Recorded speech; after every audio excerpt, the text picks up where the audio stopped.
یہ ایک عجیب و غریب ایک تحریک ہے. حضرات چند جملے میں پیش کروں گا. آج پوری دنیا کے اندر ایام فاطمیہ بڑے تعظیم کے ساتھ، بڑے اہتمام کے ساتھ منائے جا رہے ہیں. یہ بہت بڑا کرم ہے.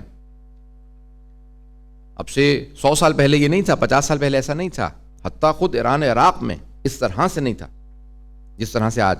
حضرات ہم نے محرم کو بڑے اہتمام کے ساتھ منایا. آج یزید کے ماننے والوں کی جرأت نہیں ہے کہ وہ کہہ دے میں یزیدی ہوں. پتہ نہیں توجہ ہے یا نہیں. آپ کسی یزیدی سے کہہ دیں نا، آج کوئی یزید کا ماننے والا بھی کہو یزیدی تو گریبان پکڑ لے گا آپ کا. مجھے یزیدی کہہ دیا بھئی، تو ہو تو کیا ہے اس میں مسئلہ. نہیں کہلانا پسند کرتا کوئی. یزیدی بھی یزیدی کہلانا پسند نہیں کرتا، کیونکہ ہم لوگوں نے محرم کا اتنا اہتمام کیا کہ یزیدیوں کے چہروں سے نقاب اتر گئے ہیں. اب کسی کی جرأت نہیں ہوتی یزید کا دفاع کرے، اس کا ڈیفینڈ کرے. ہر آدمی اس کی مخالفت کرتا ہے، کوئی اس کا ڈیفینس نہیں ہے. حضرات اگر اسی اہتمام کے ساتھ ہم مسلسل ایام فاطمیہ کو مناتے رہیں تو قاتلان جناب سیدہ، قاتلان جناب محسن کے چہروں سے نقاب اتر جائیں گے.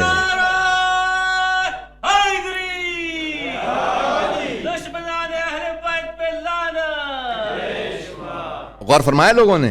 حضرات یہ مسلسل اسی طرح سے اہتمام سے، حضرات ایک بہت بڑے ہمارے عالم، بہت بڑے مرجع تھے، ان سے کہا گیا کہ کیا بات ہے، یہ آپ لوگ اتنا محرم کیوں اہتمام کرتے ہیں، اتنا محرم مناتے ہیں؟ 1 2 دن 10 دن عشرہ ہو گیا، پھر پورا مہینہ محرم سفر کب تک ختم ہوگا؟ یہ 2 مہینے آپ لوگ محرم کرتے رہتے ہیں، کیوں اتنا زیادہ آپ اہتمام کرتے ہیں محرم کا؟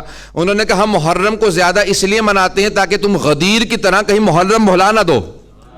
ہم نے غدیر کو 10 15 دن 20 دن نہیں منایا، تم نے بھلا دیا.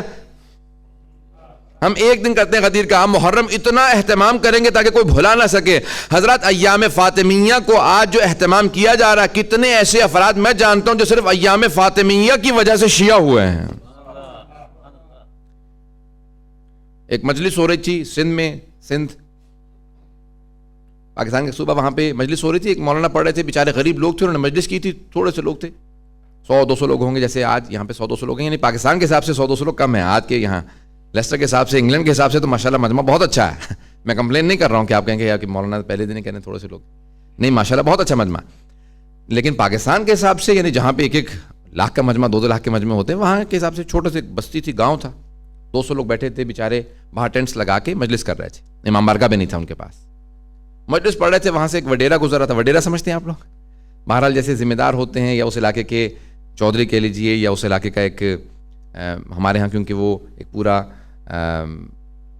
علاقوں کے اندر ہوتے ہیں افراد جن کی زمینیں زیادہ ہوتی ہیں، پیسے والے ہوتے ہیں، تو ان لوگوں کو وڈیرا کہا جاتا ہے. ان کی زمینیں بہت زیادہ ہوتی ہیں، پیسہ زیادہ ہوتا ہے، ان کا انفلوئنس بھی زیادہ ہوتا ہے. وہ گزر رہا تھا، اس نے کہا یہ کیا ہو رہا ہے یہاں پہ، کون مر گیا؟ انہوں نے کہا آج تو کوئی نہیں مرا، یہ بہت پہلے ایک شہادت ہوئی تھی، یہ شیعہ لوگ ہیں یہاں پہ جمع. اس نے کہا اچھا ہماری بستی میں بھی شیعہ ہیں؟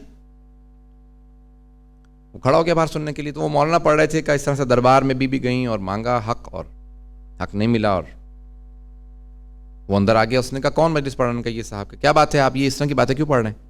اس نے کہا کہ یہ ہوا تھا، میں تو صرف مسائل پڑھ رہا ہوں. ہوا تھا یا نہیں ہوا تھا؟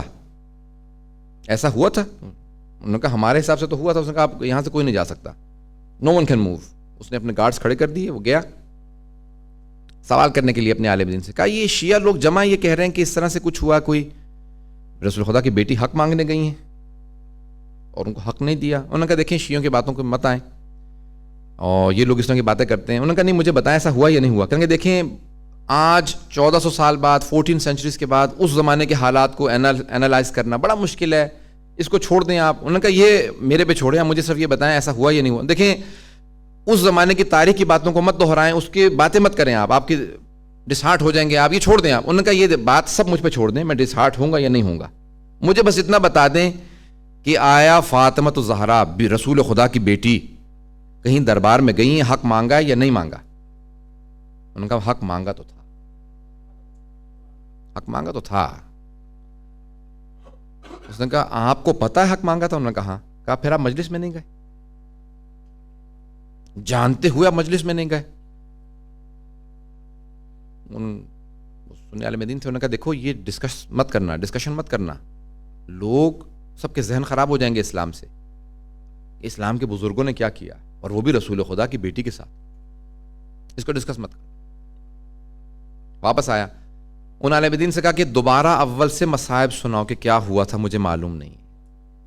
اس کے بعد اس نے اعلان کیا، اس نے کہا آج سے میں شیعہ ہوں، کیونکہ آج مجھے پتا چلا ہے کہ رسول خدا کی بیٹی پہ اتنے مصائب آئے ہیں. برحمتک یا ارحم الراحمین وصلی اللہ علی محمد وآلہ الطاہرین.